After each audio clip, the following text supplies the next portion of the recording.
L'histoire qui va vous être contée aujourd'hui est celle d'un roi, d'un guerrier, d'un symbole. Un homme qui, à la fin du XIXe siècle, osa défier l'une des plus grandes puissances militaires de son temps. Cet homme, c'est Béhanzin, dernier roi indépendant du Dahomey. Surnommé le requin, il portait en lui la force des océans et l'esprit indomptable de son peuple. Face aux canons et aux fusils modernes, il opposa le courage, la stratégie et l'honneur. Mais au-delà des batailles, c'est une leçon universelle qu'il nous laisse. La dignité d'un peuple ne se négocie pas. Alors, asseyez-vous, laissez résonner les tambours du passé, et plongez avec nous dans l'histoire fascinante de Béhanzin, le roi qui a résisté à la colonisation française. Imaginez l'Afrique de la fin du XIXe siècle. Un continent immense, riche et fier, que les puissances européennes se partagent comme un butin. Dans les salons de Paris, de Londres ou de Berlin, des frontières sont tracées à la règle et au compas, sans se soucier des peuples qui y vivent. L'Afrique devient une proie. Mais au cœur du golfe du Bénin, un royaume refuse de se laisser avaler. Ce royaume, c'est le Dahomey. Une terre redoutée, bâtie sur la bravoure de ses guerriers et la discipline de ses célèbres combattantes, les Minots, que le monde appellera plus tard les Amazones du Dahomey. Et à la tête de ce peuple indomptable, se dresse un roi. Un roi au regard de feu, à la voix grave et au cœur inébranlable. Un roi qui, face aux fusils modernes et aux canons tonitruants de l'armée française, choisit de répondre par le courage, l'honneur et la dignité. Ce roi, c'est Béhanzin. Dernier souverain indépendant du Dahomey. Guerrier inflexible, stratège redoutable, mais aussi poète, musicien et homme de culture. Un roi qui refuse de plier l'échine, même devant l'une des plus puissantes armées du monde. Les siens le surnomment le requin, symbole de puissance, de liberté et de maîtrise des océans. Car comme le requin, Béhanzin est insaisissable, imprévisible et impossible à dompter. Son règne, commencé en 1889, ne sera pas long, mais il marquera l'histoire à jamais. Face aux ambitions coloniales de la France, il mènera son peuple dans 2 guerres acharnées, transformant chaque bataille en une légende. Béhanzin n'a pas seulement défendu son trône. Il a défendu l'âme de tout un peuple, l'honneur de l'Afrique, et la dignité des générations futures. Voici l'histoire d'un roi qui, face à la tempête de la colonisation, a osé dire non. Voici l'histoire de Béhanzin, le roi requin du Dahomey. Le Dahomey, un nom qui résonne comme un tonnerre dans l'histoire de l'Afrique de l'Ouest. Fondé au XVIIe siècle, ce royaume n'est pas un simple État parmi d'autres. C'est une puissance redoutée, crainte par ses ennemis et respectée par ses alliés. Quand on évoque le Dahomey, on pense à un peuple discipliné, une organisation militaire sans égale et une culture où la royauté est sacrée. Ici, le roi n'est pas seulement un chef politique. Il est le centre de gravité de tout l'univers dahoméen. Il est le lien entre les vivants et les ancêtres, entre le monde visible et l'invisible. Chaque décision qu'il prend engage non seulement le destin des hommes, mais aussi celui des esprits. Dans les cérémonies, il est paré de parures majestueuses, entouré de courtisans et de dignitaires qui lui rendent hommage. Le roi du Dahomey n'est pas un souverain comme les autres, il est l'incarnation même de la nation. Mais ce qui fait la particularité et la force du Dahomey, c'est son armée. Une armée organisée, disciplinée, hiérarchisée, à une époque où beaucoup de royaumes africains reposaient encore sur des alliances tribales fragiles.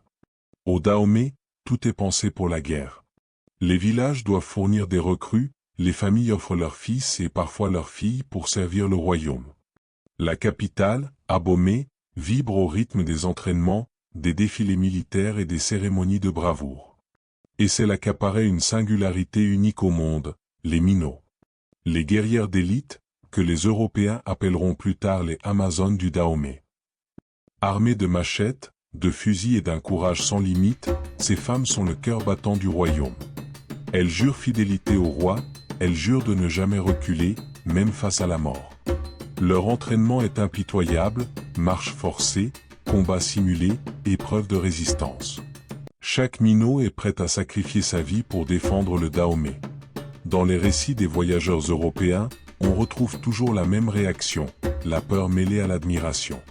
Car voir une armée de femmes chargées avec discipline et férocité était un spectacle qui bouleversait toutes les certitudes de l'époque.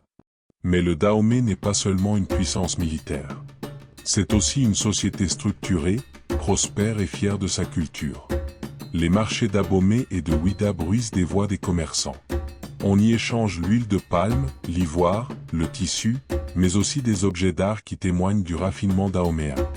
Les artisans sculptent le bois, fondent le fer, tissent des étoffes colorées.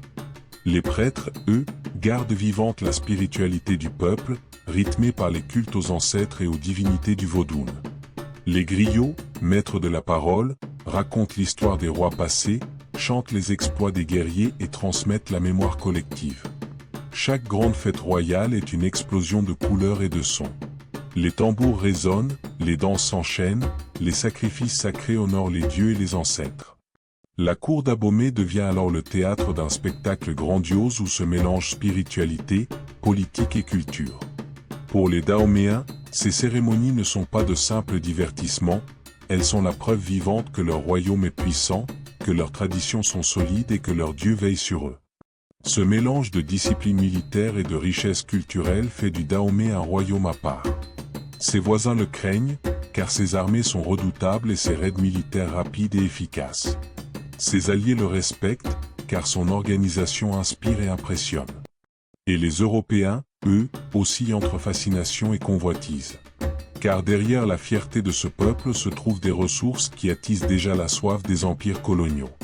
Dans ce décor, dans cette société forgée par la guerre mais aussi par l'art et la spiritualité, naît et grandit celui qui deviendra l'un des plus grands rois de son histoire, Béhanzin. Enfant, il voit les Amazones défiler dans la cour royale, armés et fiers. Il entend les récits des griots sur les rois qui ont marqué le Dahomey par leur bravoure. Il sent le poids de la royauté, cette charge sacrée qui un jour pourrait reposer sur ses épaules. Il apprend que diriger le Dahomey, ce n'est pas seulement régner, c'est protéger, c'est incarner l'âme de tout un peuple. Ainsi, avant même que Béhanzin n'accède au trône, le royaume du Dahomey est déjà une légende. Une terre où la guerre est un art, où la culture est une arme d'unité, où la royauté est une mission divine. Un royaume que rien ne semble pouvoir briser. Et pourtant, à l'horizon, une tempête se prépare, la colonisation. Mais avant cette épreuve, avant l'affrontement qui marquera son règne, Béhanzin hérite d'un royaume en pleine gloire, prêt à défendre son indépendance coûte que coûte. Le Dahomey, royaume du requin, royaume des Amazones, royaume de la dignité. C'est dans ce monde de puissance et de fierté que naît celui qui deviendra le symbole ultime de la résistance, Béhanzin. Le soleil se lève sur Abomey, capitale du royaume du Dahomey. Dans la grande cour du palais, les dignitaires, les prêtres et les guerriers se rassemblent. Une tension palpable parcourt la foule. Le roi Glélé, souverain puissant et redouté, vient de s'éteindre. Le trône est vide, mais déjà un nom circule sur toutes les lèvres. Ce nom, c'est celui de Kondo, fils de Glélé, que l'histoire retiendra sous le nom de Béhanzin. Depuis sa jeunesse, Béhanzin a été préparé à ce moment. Contrairement à d'autres princes, il n'a pas grandi dans l'ombre des fastes et des plaisirs du palais. Très tôt, son père lui avait confié aux généraux les plus chevronnés. On le retrouve souvent dans les camps d'entraînement, observant les guerriers répéter leurs manœuvres, écoutant les récits des anciens soldats qui avaient affronté les royaumes voisins. On raconte qu'à l'âge de 10 ans déjà, il maniait la lance comme un homme, et que ses premiers coups d'épée faisaient vibrer les spectateurs qui voyaient en lui un futur chef militaire. Mais le Dahomey n'était pas seulement un royaume de guerre. C'était aussi un royaume de rites, de symboles et de profonde spiritualité. Les prêtres du culte vaudou avaient une grande influence sur la royauté. Béhanzin fut initié très tôt au mystère, aux chants sacrés et aux cérémonies. On le décrit comme un prince qui savait écouter, qui comprenait la force invisible des ancêtres, et qui respectait les traditions au même titre que l'art du combat. Cette double formation militaire et spirituelle, où allait forger le futur roi. En 1889, le destin frappe. Glélé, le roi lion, meurt après de longues années de règne. Le royaume entre en deuil, mais aussi dans l'incertitude. Car dans le Dahomey, la succession n'était pas toujours paisible. Plusieurs fils de Glélé pouvaient prétendre au trône. Pourtant, très vite, un consensus se forme. Tous reconnaissent la légitimité de Kondo. Sa bravoure, son intelligence et son sens politique le placent au-dessus de ses frères. Le jour de son intronisation, la capitale Abomey se transforme en un théâtre sacré. Les rues sont décorées, les tam-tams résonnent, les prêtres entonnent des chants mystiques. Dans la grande cour royale, devant les dignitaires, les Amazones et le peuple assemblé, Béhanzin avance avec une allure majestueuse. Ses yeux brillent, son port est droit. Le silence s'impose quand il s'adresse à la foule. Ce jour-là, il adopte un symbole qui marquera toute son existence, le requin. En langue fon, il proclame « Je suis le requin, je règne sur l'océan. Quiconque ose m'affronter sera englouti. » Ce choix n'est pas anodin. Dans la cosmogonie du Dahomey, le requin incarne la puissance, l'endurance, l'autorité souveraine. Animal insaisissable, maître des profondeurs, il inspire la crainte et le respect. En choisissant ce totem, Béhanzin envoie un message clair, il sera un roi redoutable, inflexible, prêt à avaler quiconque menace son peuple. La foule acclame.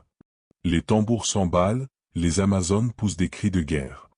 Le Dahomey a un nouveau roi, et il est déjà clair qu'il ne sera pas un souverain ordinaire. Sous ses premiers mois de règne, Béhanzin montre une énergie impressionnante.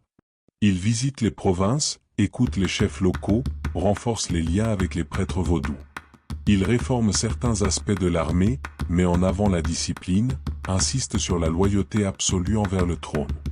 Ses discours galvanisent les soldats et les Amazones, qui le surnomment bientôt Agbogbomey, celui qui dévore l'ennemi comme le feu dévore la paille.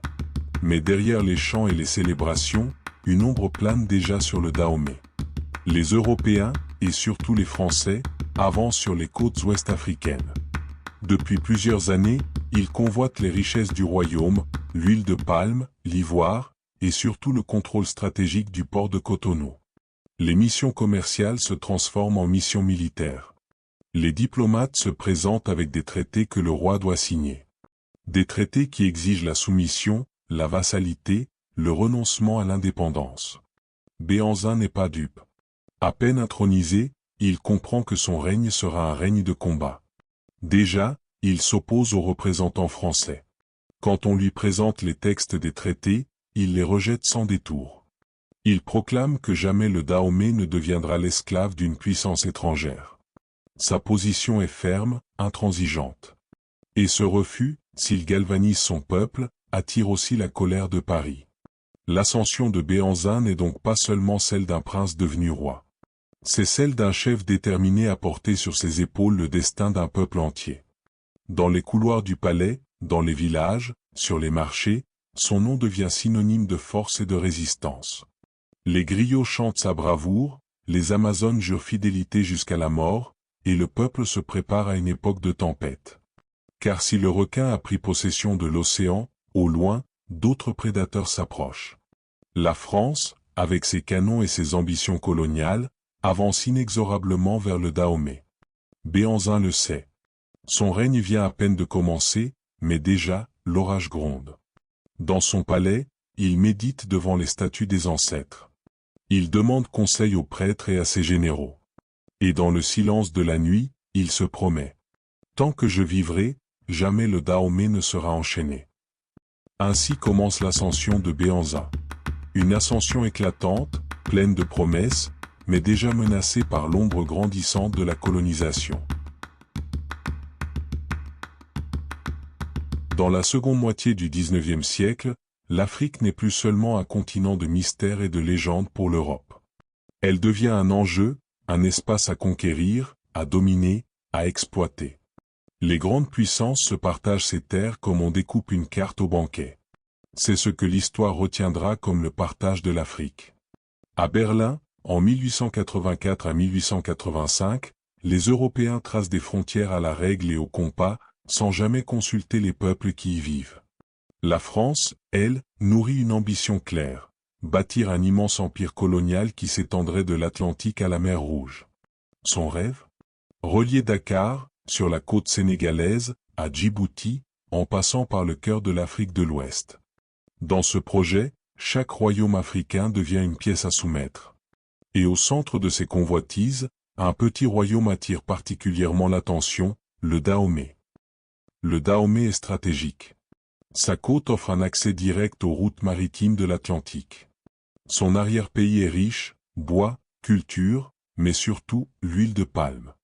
Cette ressource est alors l'or noir du XIXe siècle. Elle alimente les usines européennes, sert à fabriquer du savon, des bougies, des produits indispensables à la révolution industrielle. Les négociants français lorgnent sur ces richesses. Mais au-delà des biens, il y a une question de prestige. Chaque victoire coloniale est un trophée pour Paris, une manière d'affirmer sa puissance face à l'Angleterre, rivale éternelle. Dans ce grand échiquier, le Dahomey n'est pas seulement une terre, c'est un symbole. Le soumettre, c'est envoyer un message au reste de l'Afrique, nul ne peut échapper à l'ombre de l'aigle français. La stratégie française n'est pas d'abord militaire. Elle commence par les traités. Dans toute l'Afrique, les officiers coloniaux imposent des papiers à signer au roi et au chef. Des accords écrits dans une langue étrangère, pleins de clauses trompeuses. On promet la paix, l'amitié, la coopération commerciale.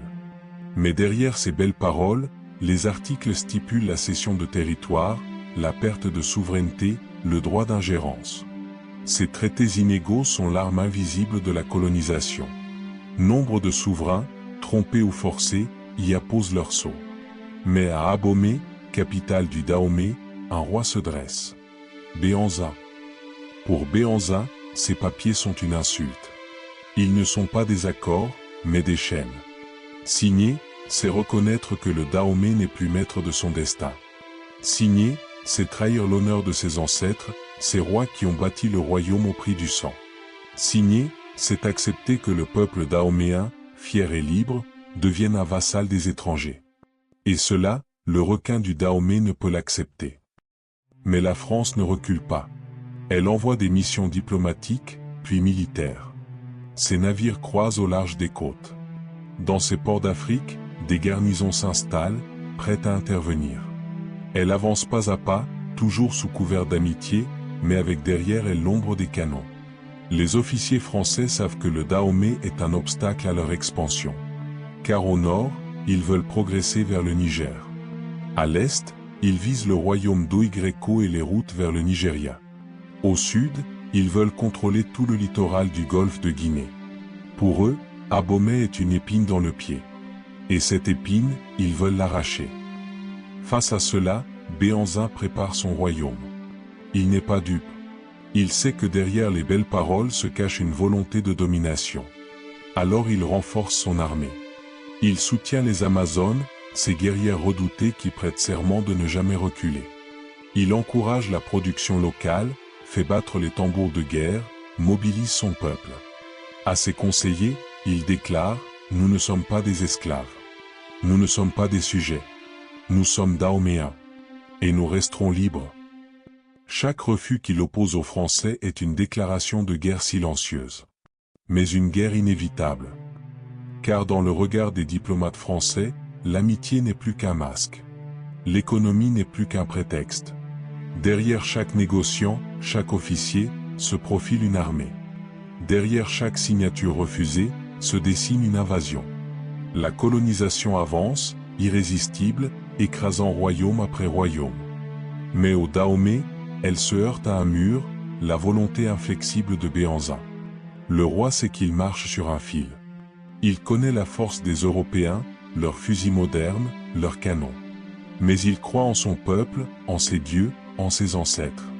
Il croit que le Dahomey peut encore défier l'orage. Et ainsi, face à l'appétit colonial, il se dresse. Seul, mais fier. Un roi requin au milieu de la tempête. C'est dans ce contexte tendu, entre négociations empoisonnées et préparatifs guerriers, que le destin du Dahomey bascule. La France ne se contentera plus de traiter. Elle viendra chercher par la force ce que Béhanzin refuse de céder. Et le monde s'apprête à découvrir l'une des résistances les plus farouches de toute l'histoire africaine. Au palais royal d'Abomey, les flammes des torchers dansent sur les murs décorés de fresques et de symboles ancestraux. C'est une nuit de décision, une nuit où le destin du Dahomey se joue. Le roi Béhanzin, vêtu de ses habits royaux, est assis sur son trône. Autour de lui, ses conseillers, ses généraux et les célèbres Amazones, ces guerrières redoutées dans toute l'Afrique de l'Ouest, patientent dans un silence solennel. D'une voix ferme, Béhanzin prend la parole. Le Dahomey n'est pas à vendre. Le Dahomey n'est pas un royaume que l'on brade à coups de traités inégaux. Nous sommes un peuple libre. Nous préférons mourir debout que vivre à genoux. Ces mots résonnent comme un tonnerre dans la salle. Les guerrières frappent le sol de leurs lances en signe d'approbation. Les conseillers hochent la tête, conscients que l'heure de la confrontation approche. La France veut soumettre le Dahomey. Mais Béhanzin a fait son choix, il ne cédera pas. Dès lors, le royaume entre dans une effervescence guerrière. Dans les villages, les forgerons travaillent jour et nuit pour produire des armes, lances, machettes, fusils anciens réparés. Le fer résonne à chaque coup de marteau, comme un chant d'insoumission. Les griots parcourent les hameaux, rappelant aux populations les exploits des ancêtres, insufflant courage et détermination. Au palais, les Amazones s'entraînent sans relâche. Sous le soleil brûlant, elles s'exercent à la course, au maniement des armes, aux tactiques de combat rapprochées. Ces femmes, prêtes à mourir pour leur roi, jurent fidélité à Béhanzin. Leur chant guerrier résonne jusque dans les forêts. Dahomey ne tombera pas. Dahomey vivra libre. Les généraux, eux, mettent au point des stratégies. Ils connaissent le terrain, les forêts épaisses, les rivières, les collines qui peuvent devenir des pièges pour l'ennemi. Ils imaginent des embuscades, des retraites feintes, des attaques nocturnes. Chaque détail compte. Car tous savent que l'armée française n'est pas un adversaire ordinaire. Elle est équipée de canons, de fusils modernes, de munitions sans fin. Mais face à cette supériorité technologique, le Dahomey mise sur sa bravoure, sa connaissance du terrain et son unité. Béhanzin, lui, n'est pas un roi enfermé dans ses palais. On le voit chevaucher dans les campagnes, parler à son peuple, encourager les jeunes recrues. Sa présence galvanise. Sa parole enflamme. Partout où il passe, on répète, le requin ne cède pas. Le requin se battra. Peu à peu, la tension monte. Les tambours résonnent plus fort chaque soir. Les cris d'entraînement des Amazones couvrent le chant des oiseaux. Les villageois, les artisans, les prêtres vaudous, tous participent à l'effort de guerre. C'est une nation entière qui se prépare à résister. Et au cœur de cette mobilisation générale, une certitude s'impose, le choc avec la France est inévitable. Mais pour Béhanzin et son peuple, il ne s'agit pas seulement d'une bataille pour des terres ou pour des richesses. C'est une bataille pour l'âme du Dahomey, pour l'honneur de ses ancêtres et la liberté des générations futures. Le roi l'a dit, et son peuple l'a compris, mieux vaut mourir debout, que vivre à genoux. Le refus de Béhanzin a scellé le destin du Dahomey. La guerre est devenue inévitable.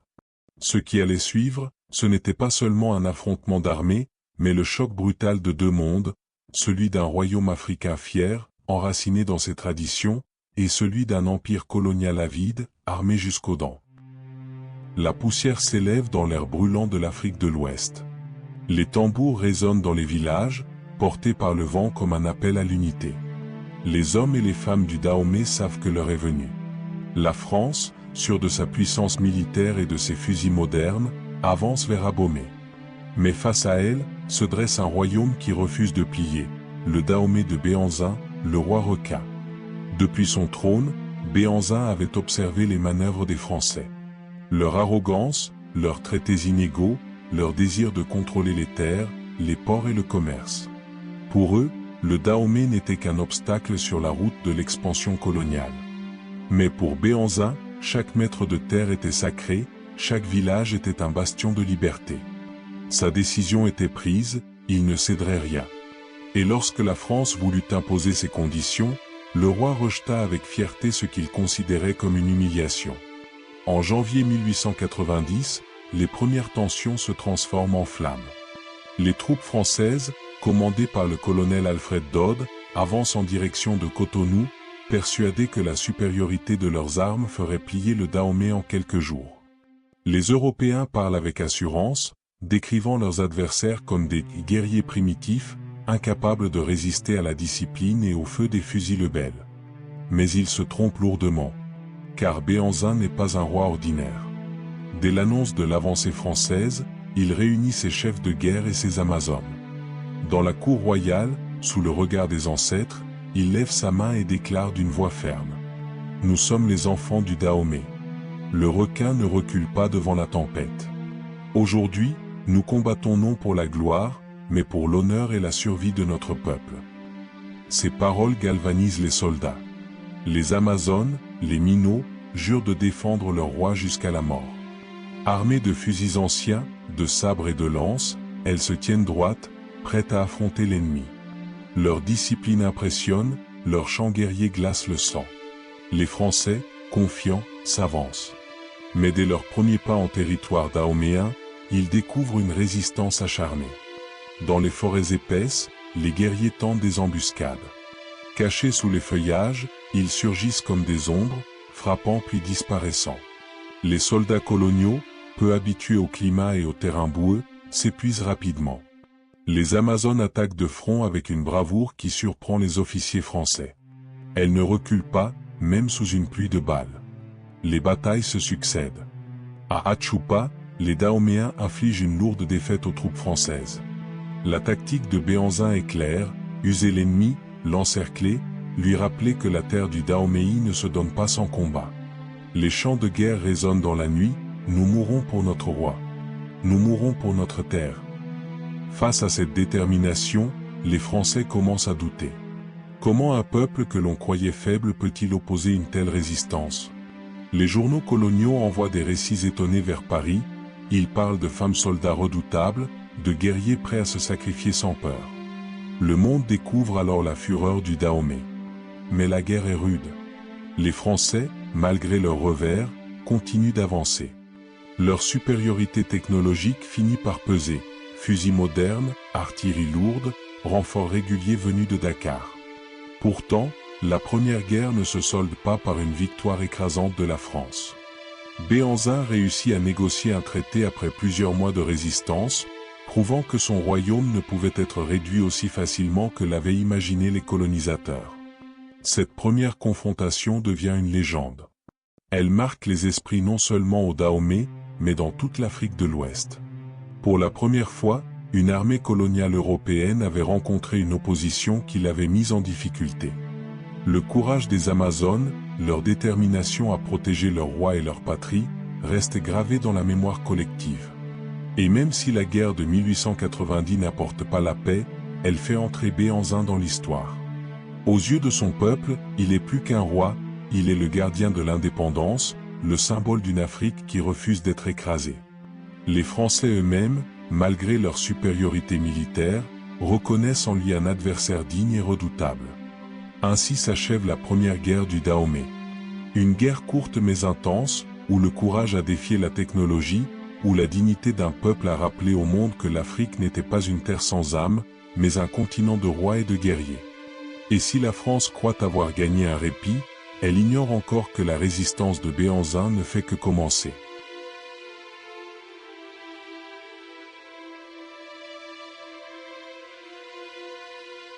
La première guerre avait déjà montré au monde la bravoure du Dahomey. Mais les Français, humiliés par leurs revers, ne pouvaient rester sur une défaite. Paris voulait prendre sa revanche et imposer définitivement son autorité. Ainsi, en 1892, la France revient. Cette fois-ci, elle ne laisse aucune place au hasard. Des navires chargés d'armes modernes accostent sur la côte. Des centaines de soldats européens débarquent, accompagnés de tirailleurs sénégalais aguerris. À leur tête, un stratège déterminé, le colonel Alfred Dodd.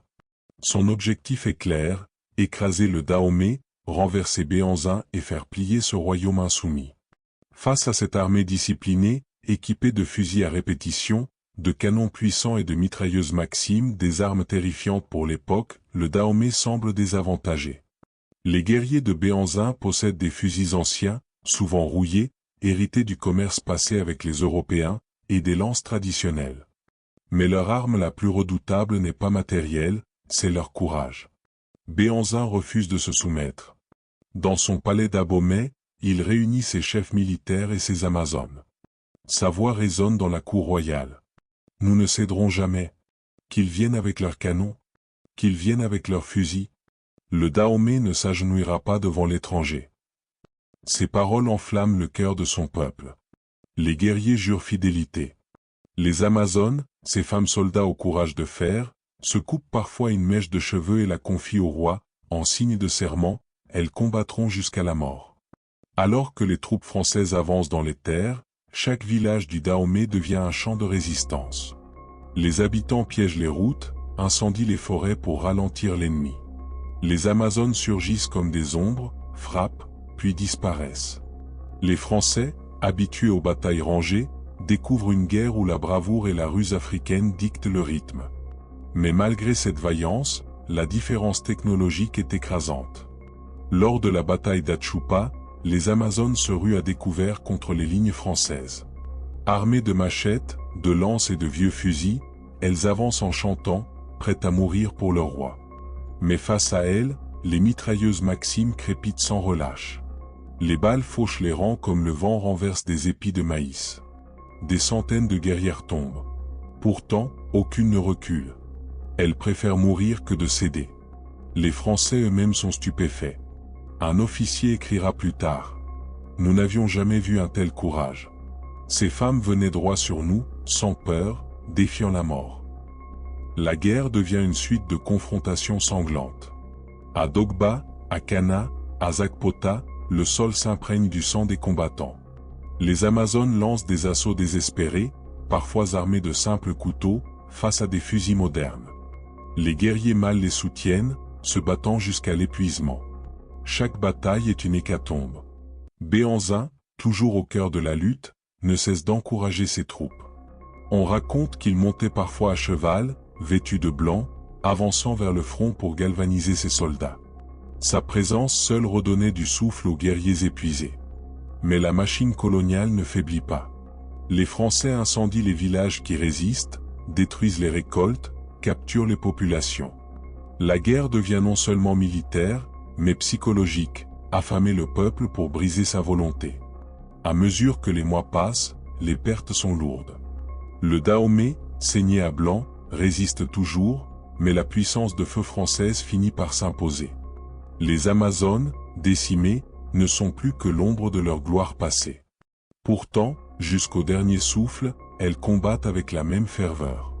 En novembre 1892, les Français atteignent Abomey, la capitale. La ville est encerclée. Béhanzin, fidèle à son serment, refuse de livrer son palais intact. Dans un dernier acte de défi, il ordonne de mettre le feu aux bâtiments royaux. Les flammes embrasent la cité, éclairant la nuit d'un brasier immense. Le roi préfère voir son palais réduit en cendres plutôt que de le voir souillé par l'occupant.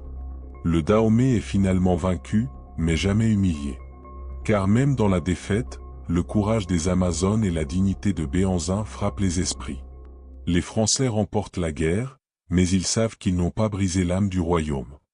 La deuxième guerre du Dahomey, bien que tragique, devient ainsi une légende. Une histoire de bravoure face à la puissance écrasante de l'empire colonial. Une épopée où des femmes et des hommes ont choisi de se dresser contre l'impossible. Et dans la mémoire du Bénin, cette guerre résonne encore comme le témoignage d'un peuple qui refusa de plier.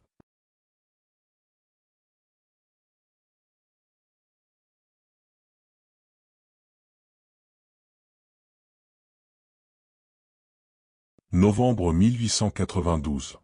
Le ciel d'Abomey est obscurci par la fumée.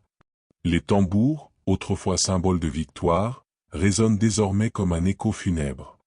Les troupes françaises, lourdement armées, avancent inexorablement vers la capitale du royaume du Dahomey.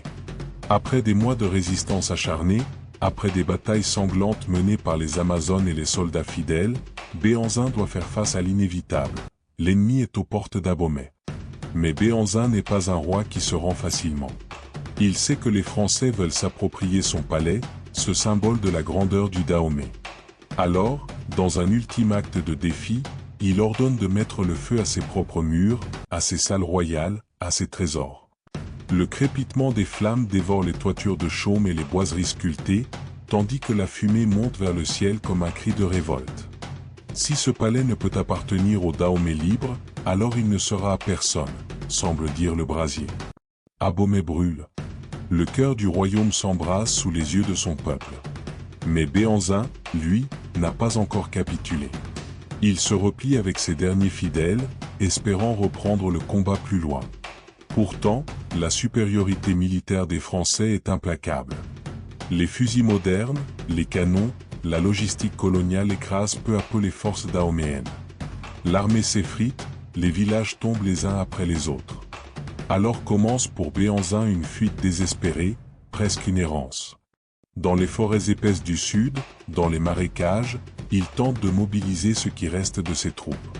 À chaque halte, il rappelle à ses guerriers l'honneur de résister, même dans la défaite. Mais la fatigue, la faim et le deuil pèsent lourd. Ses soldats tombent, ses Amazones s'amenuisent, et la traque des Français se resserre comme un étau. Finalement, acculé, Béhanzin est capturé. Mais il ne se rend pas avec humiliation, il fait face, le regard digne, la tête haute. Pour lui, être vaincu par les armes n'est pas être vaincu par l'esprit. Les officiers français, impressionnés par son attitude, voient en lui un adversaire valeureux, presque noble. Pourtant, ils savent qu'ils viennent de briser le dernier bastion de résistance du Dahomey. Commence alors un exil qui sera long et cruel. Arraché à sa terre natale, Béhanzin est déporté loin, très loin, dans les îles de la Martinique. Loin des siens, loin de la terre de ses ancêtres, il se retrouve prisonnier, coupé de ses racines. Imaginez ce roi, habitué à l'éclat de ses cérémonies, à la ferveur de ses guerriers, réduit à contempler l'océan comme une barrière infranchissable. En Martinique, il ne renonce pas pour autant. Il écrit, il chante, il raconte. Il se fait gardien de la mémoire du Dahomey. Ces gardiens français rapportent même qu'il refusait obstinément de reconnaître l'autorité coloniale sur son royaume. À chaque entretien, il répétait avec fermeté, « Le Dahomey n'est pas une terre conquise, c'est une terre volée ». Plus tard, les Français l'envoient en Algérie, autre colonie où l'exil sert de prison à ciel ouvert. Là, il vit ses dernières années. Mais jamais il ne plie. Même loin d'Abomey, même privé de son trône, il reste roi dans son âme et dans son attitude. Ses serviteurs rapportent qu'il gardait les rituels de sa cour, qu'il priait ses ancêtres et continuait d'arborer la fierté du requin, son totem. Pour le Dahomey, la chute d'Abomey et l'exil de Béhanzin sont une tragédie, mais aussi une graine semée dans la mémoire collective. Le roi déchu devient une légende vivante, un martyr de la liberté. Les griots transmettent son histoire, les familles racontent ses batailles, et les chants répètent son nom avec respect. En 1906, en Algérie, Béhanzin s'éteint. Mais jusqu'au dernier souffle, il conserve cette dignité qui faisait de lui plus qu'un simple chef de guerre. Il est resté roi, même sans trône. Sa mort ne fut pas une reddition, mais une continuité, celle de la lutte, celle du refus, celle de l'honneur. Aujourd'hui encore, dans la mémoire béninoise et africaine, la chute et l'exil de Béhanzin ne sont pas une simple défaite. Ils sont l'histoire d'un homme qui a choisi de se dresser contre un empire, quitte à tout perdre, sauf son âme. Son palais brûlé, son exil forcé, sa mort en terre étrangère ne sont pas des symboles de faiblesse, mais des témoignages de résistance. Car si les Français ont pris Abomey, ils n'ont jamais pris Béhanzin. Sa fierté, son esprit et son refus sont restés intacts, traversant le temps pour inspirer les générations futures. Le roi requin a été exilé, mais jamais dompté.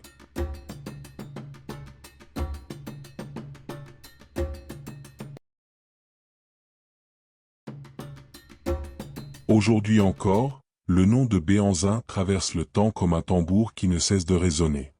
Dans les rues d'Abomey, au cœur de l'ancien royaume du Dahomey, son souvenir est toujours vivant.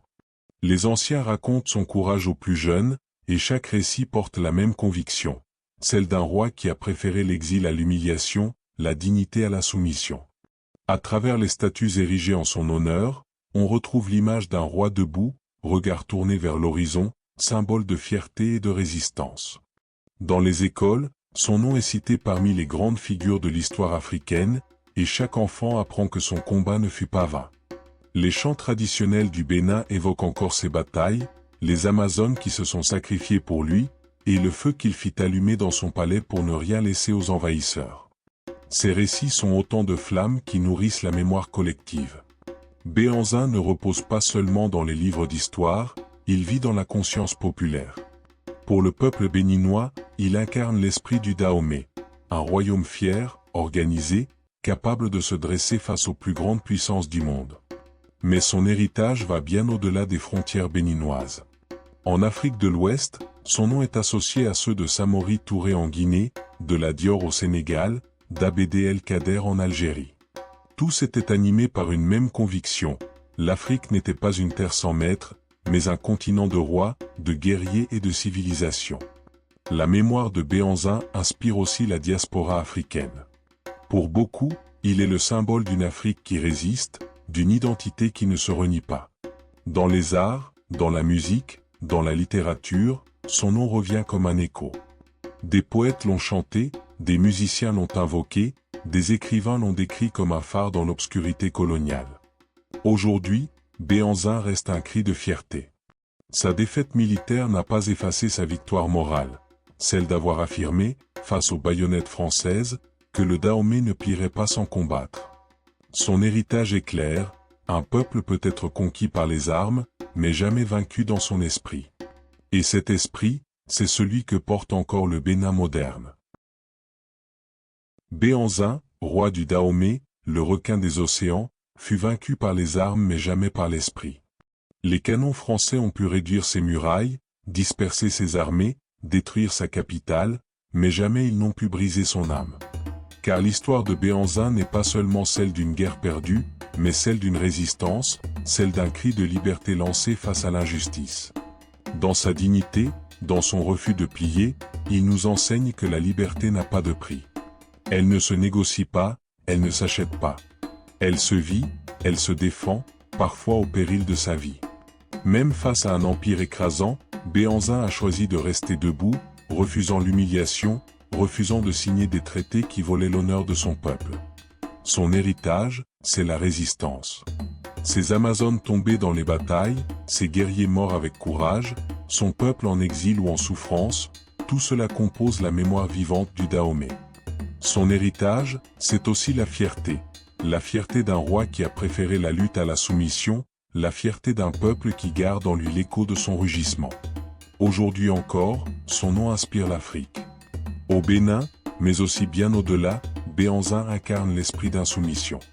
Il rappelle à chaque génération qu'aucun empire, si puissant soit-il, ne peut effacer la mémoire d'un peuple libre. Béhanzin, le roi requin, n'est plus, mais son ombre plane encore. Dans chaque tambour qui résonne, dans chaque chant qui s'élève, son nom traverse le temps. Et à jamais, il demeure le roi qui a résisté à la colonisation française.